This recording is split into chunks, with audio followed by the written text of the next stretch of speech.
নমস্কার, আমি তোমাদের জয়দেব শাস্ত্রী। কানের আকৃতি কি বলে আমাদের ভবিষ্যৎ?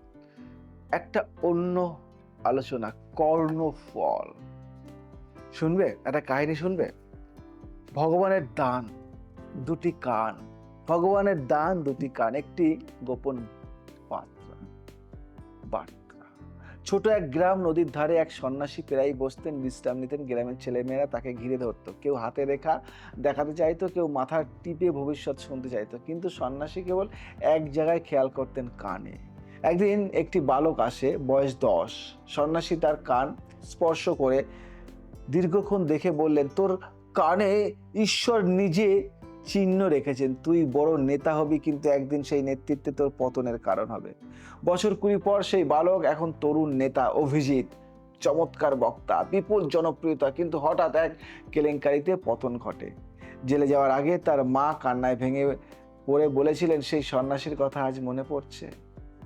এক কথা সেদিন বলেছিলেন শুধুমাত্র কানের আকার ও রেখা দেখে। বুঝতে পারলেন? এই কর্ণ বিচার আজকালকার দিনে কেউ করতে পারে? জয়দেব শাস্ত্রী করে। হ্যাঁ, এই একটা আলাদা বিচার।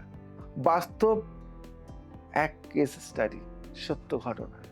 একবার আমার কাছে এক মহিলা ক্লায়েন্ট এলেন, দীপালি সেন। তিনি বললেন, জীবনে বারবার আমি প্রতারিত হচ্ছি, কিন্তু কিছুতেই বুঝতে পারছি না কেন। আমি তো সবসময় সাবধানে চলি। আমি তার কানের গঠন খুঁটিয়ে দেখি। তার কর্ণ পল্লব ছিল অত্যন্ত সরু, কানের উপর দিক ছিল বাঁকানো এবং ডান কান ছিল কিছুটা ছোট। আমি জিজ্ঞেস করলাম, আপনি কি বাবার থেকে স্নেহ পাননি? চোখ ছলছল করে উঠল, বললেন, বাবা ছোটবেলাতেই ছেড়ে চলে গিয়েছিলেন। তারপর থেকে জীবনে কেউ স্থায়ী হয়নি। আমি তাকে বললাম, আপনার কর্ণরেখা অনুযায়ী আপনি কষ্ট পেতে এসেছেন, বাট আপনি নিজেই একদিন নিজের কষ্ট থেকে মুক্তি দেবেন, অন্য নারীদের। আর তিনি একটি এনজিও চালান। আজ তিনি একটি এনজিও চালান নির্যাতিত নারীদের জন্য। তার জীবন বদলে গিয়েছে কানের সত্যিকারের ব্যাখ্যার মাধ্যমে। বুঝতে পারলেন? এই তথ্যগুলি না একটা অন্যরকম। কর্ণের মানে কান নিয়ে ব্যাখ্যা, এটা মনে হয় আপনি আজ প্রথম শুনলেন যারা শুনছেন আজকে। আপনার কানের পল্লব মোটা নয় তো, না সরু? আপনার দুটি কান সমান নাকি একটু একটু ছোট বা মোচড়ানো? আপনার কান ছুলে কি গরম লাগে না ঠান্ডা? আপনার বাচ্চার কানের কি ছোট ছিদ্র বা অদ্ভুত রেখা আছে? কেউ কি কখনো বলেছে, তোর কানটা দারুণ? তার পেছনে কোনো রহস্য আছে? ভাবুন তো, এই প্রশ্নগুলি কেউ করেছে আপনাকে? এই প্রশ্নগুলি ভাবুন। আয়নায় আপনার কানে তাকান। আপনার কানে আপনার ভবিষ্যৎ লেখা আছে কিনা খুঁজে দেখুন। দেখুন, শাস্ত্র বিচার, কর্ণফলের গভীর বিশ্লেষণ আজকে আমি করব। কর্ণফল মানে কি শুধু শোনা নয়, জীবন বোঝার এক প্রাচীন শাস্ত্র। কেউ বলেনি এটা। সমুদ্র শাস্ত্র বলে, মানুষ যেমন মুখে কথা বলে, তেমনি শরীরের প্রত্যঙ্গ কথা বলে তাদের গত জন্ম, বর্তমান ও ভবিষ্যৎ নিয়ে। এর মধ্যে কর্ণ কান হলো এক অনন্য রহস্য। কানে লেখা থাকে মানুষের ভাগ্যরেখা, জন্মগত গুণ, সংসারের ভূমিকা, মানসিক শক্তি এবং আধ্যাত্মিক যোগ। যদিও আমরা নিজের মতো করে কিছু ব্যাখ্যা আমি দেব। কর্ণের আকৃতি অনুযায়ী ব্যক্তিত্বের নির্দেশনা, বড় খোলা কান, শ্রবণেন্দ্রিয় তীক্ষ্ণ, শাস্ত্র জ্ঞানপ্রবণ; ছোট সংকুচিত কান, গোপন চরিত্র, নিজস্বতায় বিশ্বাসী, সন্দেহপ্রবণ।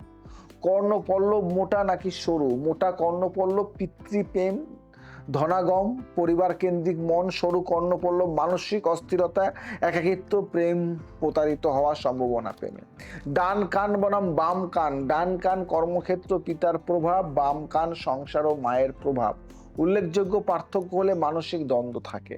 কর্ণ কান্দার রেখা, যাদের কর্ণের চারপাশে রেখা স্পষ্ট, তারা স্মরণ শক্তিতে তীক্ষ্ণ, পূর্বজন্মের সন্ন্যাসে লিপ্ত ছিলেন। শিশুদের কানে ছোট গর্ত বা গাঁঠ হলে এই শিশুরা কোনো না কোনো পূর্বজন্মের অসমাপ্ত কাজ নিয়ে জন্মেছে। অসাধারণ প্রতিভা নিয়ে বড় হবে, তবে শৈশবে মানসিক দ্বন্দ্বে ভুগতে পারে। মিলিয়ে দেখে নেবেন এগুলো। আপনি নিজে বিচার করবেন আপনার সন্তানের কান দেখে। এর প্রতিকারও আছে, টোটকাও আছে। কানের গঠন সংশোধন নয়, শক্তিকে শুদ্ধিকরণ। প্রতিদিন কর্ণপল্লবে চন্দন ও তুলসী পাতার রস ছোঁয়ান, এতে মনোযোগ ও আত্মার শক্তি বাড়ে, প্রতিরোধ শক্তি বাড়ে মানসিক কষ্টের। কর্ণে হালকা করে গঙ্গা জল ছিটিয়ে ওং শ্রুতি ব্রহ্মায় নম জপ করলে 11 বার, এতে কানের ত্রুটি জনিত জীবনের প্রতিবন্ধকতা সরে যায়। কর্ণে কোনো অস্বাভাবিক দাগ বা গাঁট থাকলে প্রতি পূর্ণিমায় শিবলিঙ্গে জল অর্ঘ্য দিন। কর্ণের মলায় সোনার ফুল পড়লে শনি রাহু শান্ত হয়, রূপার দুল পড়লে চন্দ্র মনোবিকার দূর হয়। শ্রী কর্ণপতি স্তোত্র পাঠ করলে পূর্বজন্মের কর্মফল প্রশমিত হয়, হৃদয় ছোঁয়া আহ্বান। বলবো, ভগবান মানুষকে এক জোড়া কান দিয়ে পাঠিয়েছেন যাতে সে শুধু শোনে না, জানে, বোঝে, উপলব্ধি করে। কিন্তু কানে লেখা থাকে এমন কথা যা আমাদের নিজেরাও জানি না। আপনার কানের রেখায় আপনার চরিত্র লুকানো, পল্লবের গঠনে আপনার ভবিষ্যৎ, এই জন্য ঈশ্বরের নিজের ভাষা।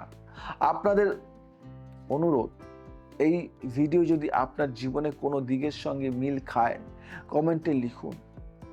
আপনার বা আপনার চেনা কারো কানে কিছু অদ্ভুত আছে কি, তার জীবনে কেমন ঘটনা ঘটেছে, এই আলোচনার মাধ্যমে আমরা শুধু শরীর পড়ছি না, আত্মা পড়ছি। কর্ণ তার শ্রবণের পথ নয়, তা ভবিষ্যতের দরজা।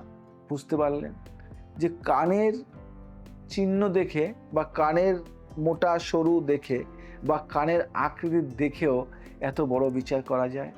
তাই যদি এটা একটু ইউনিক কিছু লেগে থাকে তাহলে আমাকে জানাবেন। জ্যোতিষশাস্ত্র তো নট আ জোকস, এটা অনেক বড় একটা শাস্ত্র। প্রত্যেকটা অঙ্গের বিচার আছে এবং সেটা আমি জানি। প্রত্যেকটা অঙ্গ, কান, নাক, গলা, মুখ, চোখ, ঠোঁট, প্রত্যেকটা অঙ্গের বিচার আমি জানি। এখনো পড়াশুনো করি, এখনো খাটি, এখনো স্টাডি করি। এই শাস্ত্র অনেক, শেষ হয় না। আমি পড়াই, কিন্তু আমি নিজে পড়ি। নতুন নতুন কিছু আবিষ্কার, নতুন নতুন কিছু উপলব্ধি, নতুন নতুন কিছু তৈরি করা, এটাই কাজ আমার। তাই যদি আমার এই অনুষ্ঠানটি ভালো লেগে থাকে, যদি মনে করেন যে অন্য কিছু পেলাম, জানতে পারলাম, তাহলে আমাকে জানাবেন, ছড়িয়ে দেবেন, শেয়ার করবেন, লাইক করবেন। আজ আসি, আবার আসবো নতুন কিছু নিয়ে। জয় শ্রী রাম।